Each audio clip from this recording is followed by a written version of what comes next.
Captain Vijayakanth அண்ணா வந்து இறந்துட்டாருன்ற விஷயம் வந்து இப்போ கேள்விப்பட்டேன்.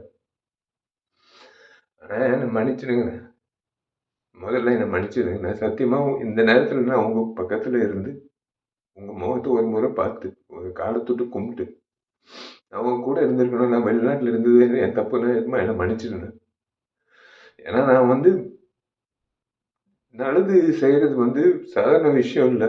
எங்களை மாதிரி ஆளுங்க நல்லது செய்கிறது சாதாரண விஷயம் இல்லை. எங்கேயோ ஒரு ஒரு யாரோ யார்கிட்டயும் இந்த ஒரு கத்துக்கிட்டு இருந்திருக்கணும். அது நான் உங்ககிட்ட நான் கத்துக்கிட்டேன், சத்தியமா சொல்றேன். ஏன்னா உங்க அலுவலகத்துல வந்து கிட்டத்தட்ட 20 வருஷம் முன்னாடி நான் கேள்விப்பட்டிருக்கேன். நான் நிறைய பேர் சொன்னது நான் கேட்டிருக்கேன். உங்க அலுவலகத்துக்கு யாராவது பசியோடு வந்தா நீங்க வந்து சோறு போட்டு அனுப்புவீங்க. அதே தான் நான் வந்து நானும் செய்யணும் அப்படின்னு இறங்கினேன். அதே மாதிரி நீங்க எவ்வளவு உதவி பண்ணியிருக்கீங்க இந்த சமுதாயத்துக்கு. இன்னைக்கு வந்து ஒரு அரசியல்வாதியோ ஒரு ஒரு நடிகர் சங்க முன்னாள் தலைவரோ இழந்ததை விட ஒரு நல்ல மனிதர் இழந்ததுதான் என்னால ஜீரணிக்க முடியலன்னு. இன்னைக்கு நடிகர் சங்கத்துல வந்து நாங்கெல்லாம் பொறுப்பேற்றதுக்கு அப்புறம் உங்களை வந்து சந்திக்கும் போது பிரேமலதா அம்மா சொன்ன ஒரே விஷயம் தான், நீங்க அந்த பத்திரத்தை மீட்டுட்டு எடுத்துட்டு வரும்போது உங்க வீட்டு நகை கூட வந்து அந்த அளவுக்கு நீங்க ஒரு ஒரு ஒரு விஷயமாவே எடுத்துக்கல. நீங்க அந்த பத்திரத்தை அப்படியே ஒரு பொக்கிஷமா நீங்க வந்து உங்க லாக்கர்ல வச்சீங்கன்னு அந்த அம்மா சொல்லும் போது, நீங்க செஞ்ச உதவிகள், நீங்க செஞ்ச விஷயங்கள் இந்த நடிகர் சங்கத்துக்கு நீங்க நடத்தின அந்த நிர்வாகம், அரசியல்வாதியா நீங்க அவ்வளோ துணிவா நீங்க பேசின பேச்சு, உங்க செயல்பாடு, ஒரு நடிகனா நீங்க எவ்வளவு பேர் வாங்கியிருக்கீங்க. ஆனா ஒரு மனிதரா பேர் வாங்குறது சாதாரண விஷயம் இல்லை. சில நபர்கள் தான் ஒரு மனிதரா நீண்ட நாட்கள் அந்த பேர் நீடிக்கும். அந்த வகையில நீங்க இருக்கீங்க. மன்னிச்சிருங்க. உண்மையிலே நான் சத்தியமா சொல்றேன், இன்னைக்கு நான் உங்க பக்கத்துல இருந்திருக்கணும். முறையா உங்க பக்கத்துல இருந்திருக்கணும். உங்க ஆத்ம சாந்தி அடையணும்னு. நீங்க நீங்க நல்லா இருக்கணும். சத்தியமா உங்க பேர்ல நான் கண்டிப்பா வந்து உங்க பேர்ல நான் கண்டிப்பா வந்து மேற்கொண்டு நல்லது பண்ணணும்னு இன்னும் தோணுதுன்னு. அவ்வளவுதான், வேற ஒன்றும் சொல்ல முடியல. உங்களுக்கு நான் பண்ண வேண்டிய ஒரு விஷயம் இதுதான் நான் நினைக்கிறேன். என் இனிய நண்பர்களே, தோழர்களே, உங்கள் பாஸ்தருக்குரிய பாரதி ராஜா பேசுகிறேன். சில நேரங்களில் சில விஷயங்களை சந்தோஷமாக பகிர்ந்து கொள்ள வேண்டியிருக்கிறது.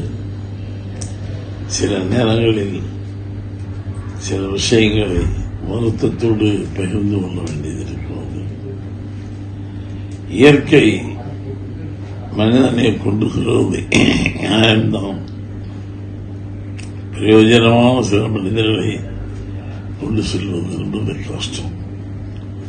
என் நண்பன், அது மட்டுமல்ல, சிறந்த கலைஞன், சிறந்த மனிதாபிமானி, இன்று வரையிலும் அவன் வீட்டுக்கு சென்று பசியாரி வராதவர்கள் யாரும் கிடையாது. அத்தகைய ஒரு நல்ல கலைஞன் பல நாட்களாக எந்த விதமான மூமெண்ட்டும் இல்லாமல் இருக்கும்போதே தமிழ்நாடு முழுவதும் உள்ள உலகம் முழுவதும் வருத்தப்பட்டது. ஏனென்றால் ஒரு நல்ல கலைஞன் எப்படி இது மாறிவிடக்கூடாது நினைத்தும் எது நடக்கக்கூடாதோ அது நடந்துவிட்டது. என்றாலும் அவன் வீட்டுக்கு சென்று சாப்பிடாதவர்கள் கிடையாது.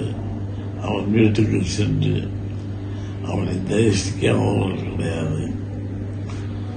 நல்ல மனைவி, நல்ல பிள்ளைகள், நல்ல ரசிகர்கள். இவ்வளவு சீக்கிரமாக அவரை கடவுள் அழைத்துக் கொள்வான் நினைத்துக் கொள்ள பார்க்க முடியவில்லை. அது கஷ்டமான நிகழ்வு. காலை செய்தி கேட்டவுடனே, ஏன்னா அவன் கலைஞன் மட்டுமல்ல, மிக சிறந்த ஃபைட்டர், நல்ல கலைஞன், நல்ல ஃபைட்டர், நல்ல இறக்க சிந்தாலே யாருக்கு என்ன பண்ணணுமோ அதை அந்த காலகட்டத்தில் பண்ணுவாங்க. சினிமா நடிகர்கள் சம்பாதிக்கலாம், ஆமா சம்பாதித்து பிறருக்கு அள்ளி கொடுத்தவன் விஜயகாந்த்.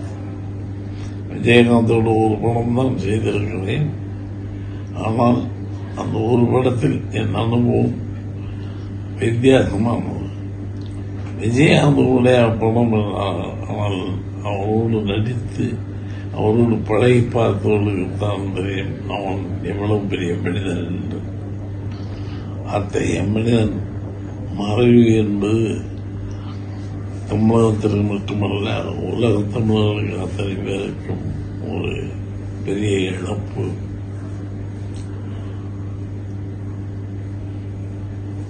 என்ன செய்வது? சில நேரங்களில் இயற்கை தவிர்க்க முடியாத ஒன்று. என்னால் உடல்நிலை சரியில்லை, நடப்பதற்கு கூட முடியவில்லை. ஒவ்வொரு காலகட்டத்திற்கும் ஒரு மனிதனுக்கு ஒரு இது உண்டு. அதுபோல இந்த காலகட்டத்தில் பாரதி ராஜாவால் ஆக்டிவாக நடந்து சென்று பார்க்க முடியவில்லை என்று கவலை இருக்கிறது. விஜயகாந்த் வெற்றிப்படி நாட்டியம்.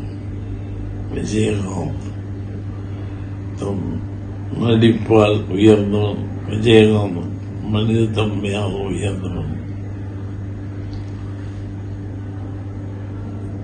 அவருடைய ஆத்மா சாந்தி அடைய, அவர் குடும்பம் ஆத்மா சாந்தி அடைய நான் என்னுடைய வருத்தங்களை எல்லாம் தெரிவித்துக் கொள்கிறேன். அவருடைய ரசிகர்களுக்கு நான் கூறுவதெல்லாம், நீங்கள் எதையும் செய்ய வேண்டாம். விஜயகாந்த் மனிதர்களுக்காக என்ன செய்தாலும் அதை செய்தாலே போதும். நீங்கள் அவருக்கு கொடுக்கின்ற ஆத்மாவாகும்.